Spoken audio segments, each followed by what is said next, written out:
My friend, 28, invited my 25 abusive ex, 23, on a friend's trip after I confided in her about the abuse. I don't know how to feel.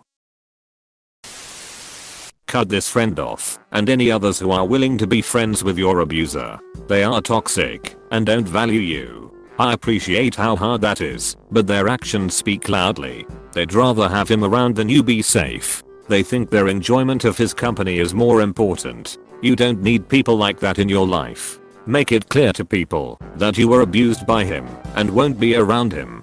Cut them out. I feel this on a conceptual level, and that's something I've always preached. It's just even weirder, or I guess more hurtful, that some of these people in the group know about the abuse and choose to do nothing, which is them picking a side. Unfortunately, I just don't think that they are making the conclusion that doing nothing is very harmful when it comes to cases of abuse. I'm just going to distance myself from the people in the group that want to be friends with him and really just be on the sidelines. I'll be cordial and hope that one day they'll understand that this behavior is damaging. But this is me still looking at them through rose-colored glasses. Your old friends seem hell-bent on moving on without you, so you should try that too. You needn't be sidelined. Just find a whole new group of friends.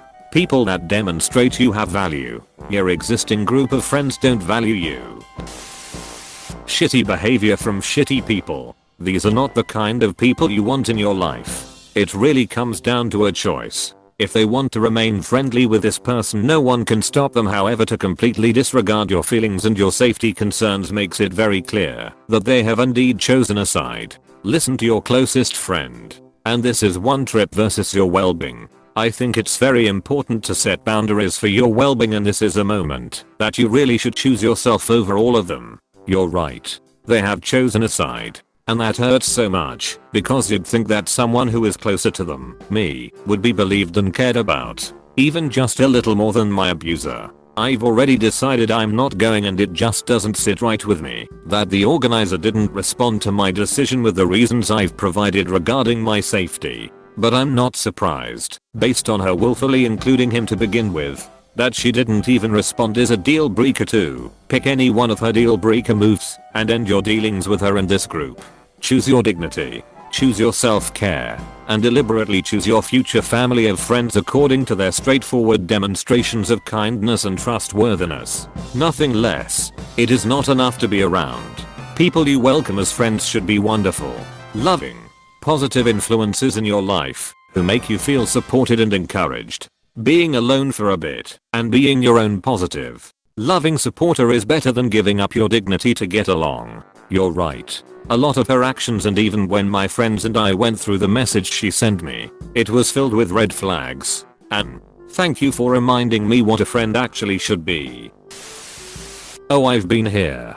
The words "oh, but he's always been nice to me, so we'll still be friends" were used when I was speaking of the emotional and financial abuse that I suffered, as well as the multiple cases of cheating and lying. You're better off without these friends. It is so hard seeing him live his life with no apparent consequences, him keeping the friends and the power of being believed.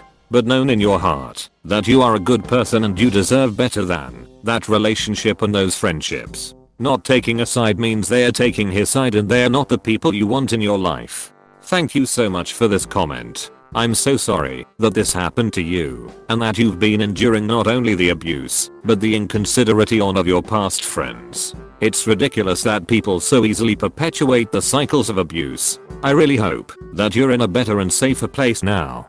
Thank you again. These people are not proper friends. Stick with your true friends who believe and support you in your recovery progress. Agree. If they were true friends, they would not go until he was invited to support you. Almost exactly the same thing happened to me 4 years ago. Some of my friends didn't want to pick sides after my messy breakup. Not even after I had opened up to them about all the things my ex did to me. It was horrible to separate from that friend group. Some of them I had known for over 20 years. But I just couldn't be in the same room with my abusive ex and witness my friends interacting with him like nothing happened. I moved to another city, made new friends, and built my own life. Since then, some of those old friends have come back into my life. but TBH it doesn't feel the same anymore. I'm so sorry for you. I feel you. You are not alone in this. Believe me when I say that there's a bright future ahead of you. You/boy1th dragon tattoo has explained well the dynamic behind this kind of behavior. I hope you find it helpful. Thanks. It was 2 years ago now, and while the start was rough, by this point the pain has pretty much faded. They collapsed as a friendship group about 8 months ago. My ex started displaying the same patterns of verbal abuse, manipulation and gaslighting to one of them, and then the group fell apart. Plus, one of them ghosted the rest and hasn't contacted them since, to my knowledge. I don't think any of them are friends anymore. Thankfully, I'm always the kind of person who has multiple friendship circles that I try to keep relatively distinct. It makes it easier if you're having problems within one group just to shift to another. Even if the problems are more minor, sometimes it can be useful to get away from a group of people. It meant that even during the worst of periods, such as just after I found out that she was lying behind my back to portray me as the abusive one, I had a support network that could support me through the nightmare. Ah yes, the shocked Pikachu face of the friend who ignores your reports of a person's behavior, but then becomes subjected to that behavior. Who could have foreseen it?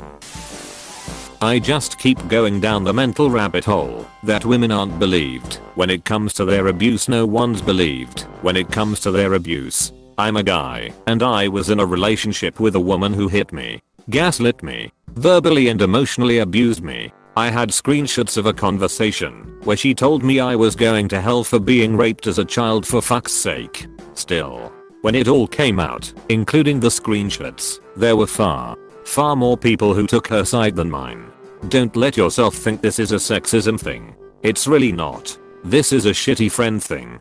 People rarely cut off the abusers because the abuser isn't causing any inconvenience to them. They know that if they decide to be fine with the abuser, then there won't be any awkward or upsetting conversations to deal with later down the line.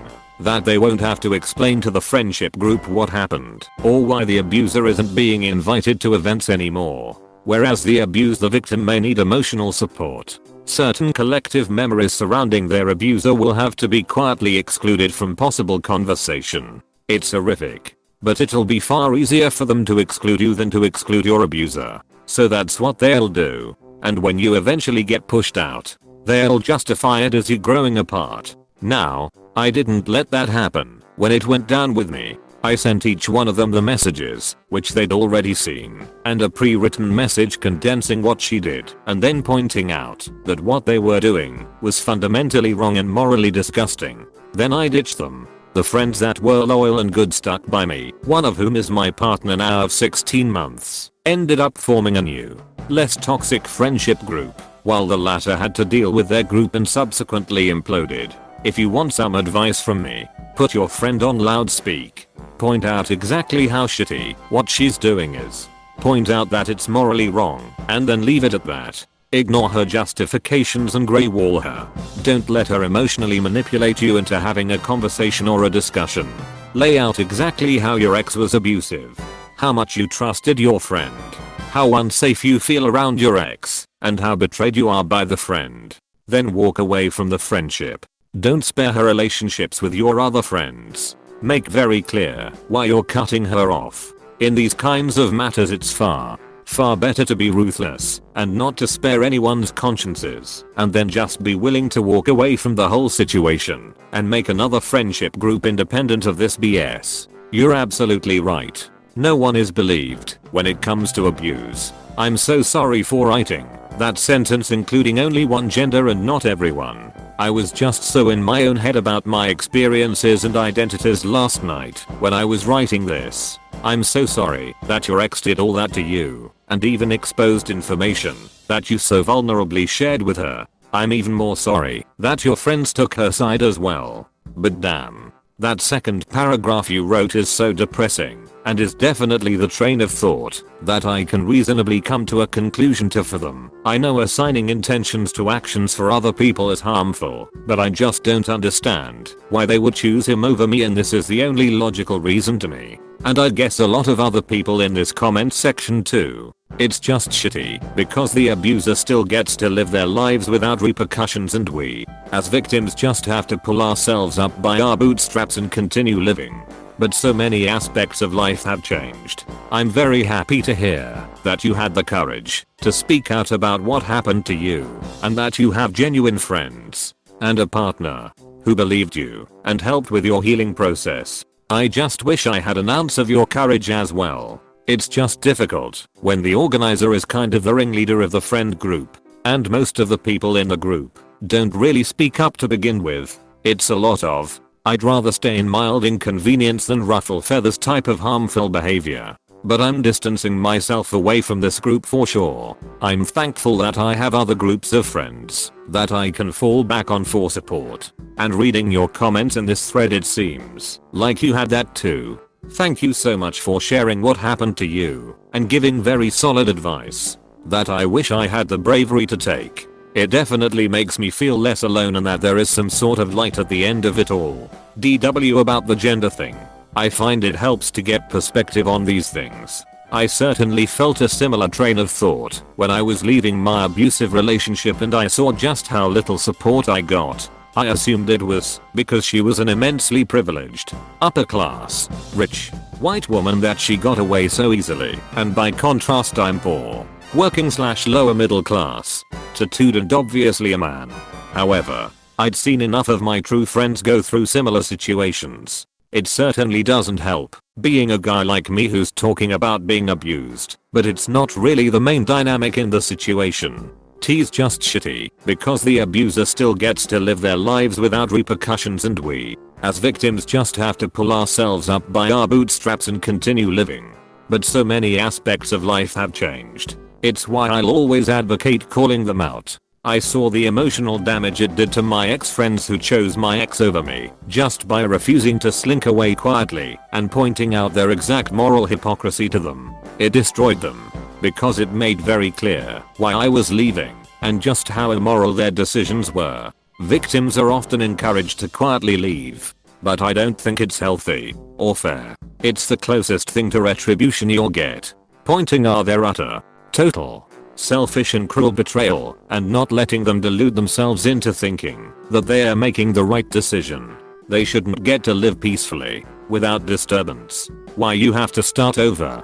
I'm very happy to hear that you had the courage to speak out about what happened to you and that you have genuine friends and a partner who believed you and helped with your healing process. I just wish I had an ounce of your courage as well. It's just difficult when the organizer is kind of the ringleader of the friend group, and most of the people in the group don't really speak up to begin with. It's a lot of, "I'd rather stay in mild inconvenience than ruffle feathers" type of harmful behavior. But I'm distancing myself away from this group for sure. I'm thankful that I have other groups of friends that I can fall back on for support. And reading your comments in this thread, it seems like you had that too.